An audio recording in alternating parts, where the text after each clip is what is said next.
হলুদ দিতে হবে।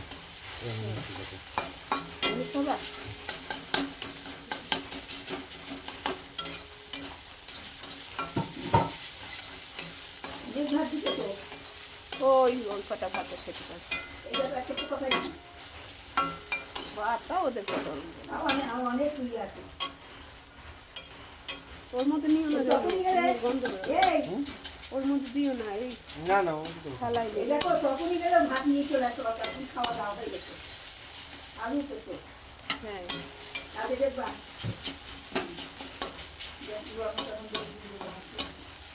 তুমি বলেছো ভাতে পোকা থাকে কেন কি বলছে বলছি সবাই মিলে বেঁচেছি। ভালো করে ধুলেই চলে যায় কিন্তু তো বাঁচাবাচি লাগেনি।